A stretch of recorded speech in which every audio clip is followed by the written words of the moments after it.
की भारत माता की भारत माता की वंदे वंदे वंदे।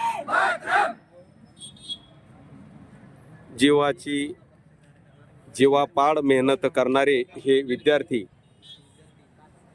मागच्या हप्त्यामध्ये तीन विद्यार्थी रोडवर पळत असताना एक अपघात झाला आणि देशसेवेचं स्वप्न उरामध्ये बाळगून पळत असताना धावत होते, पडत होते, परंतु रोडवर पळत असताना त्या विद्यार्थ्यावर गाडी गेली आणि ते सैन्यात जाण्याच्या अगोदरच, फोर्सेसमध्ये जाण्याच्या अगोदरच रोडवर शहीद झाले।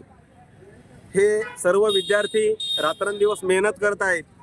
या विद्यार्थ्यांची एकच मागणी आहे की या देऊळगाव राजा तालुक्यामध्ये एकही धावण्यासाठीचं ग्राउंड, तालुकास्तरीय क्रीडा संकुलवर एक फक्त 200 मीटरचं आहे, तर एक संपूर्ण 400 मीटरचं राऊंड आणि व्यायामाचं साहित्य देऊळगाव राजा मध्ये उपलब्ध व्हायला पाहिजे आणि एक ट्रॅक तयार व्हायला पाहिजे।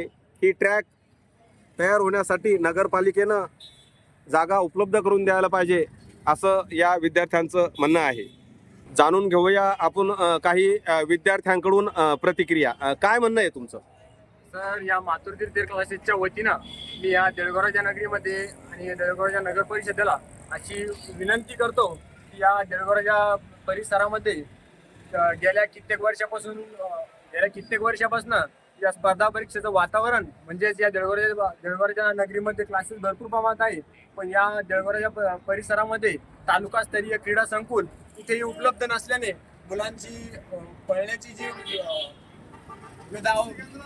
अवस्था होत आहे, त्याच्यामुळं नगर परिषदेला अशी विनंती करतो की त्यांनी ग्राउंडची उपलब्धता करून द्यावी। आणि गेल्या काही कित्येक दिवसापासून रोडवर धावत असताना बीड जिल्हा असेल, नांदेडमध्ये असेल, तसेच संभाजीनगरमध्ये असेल, अशा रोडवर धावताना कित्येक विद्यार्थ्यांचा अपघात झालेला आहे। हा अपघात टाळण्यासाठी मला तरी असं वाटतं की या देऊळगाव राजा नगरीमध्ये तालुकास्तरीय ग्राउंडची व्यवस्था करावी। निश्चितच आपलं म्हणणं खरं आहे। रोडवर धावणाऱ्या युवक आणि युवती यांना या समस्येचा सामना करावा लागत आहे। मी अशी विनंती करतो या देऊळगावच्या परिसरातले स्थानिक आमदार मनोज भाऊ कायंदे यांना मी अशी विनंती करतो की त्यांनी या अवस्थेकडे थोडं दुर्लक्ष न करता गांभीर्याने लक्ष द्यावे।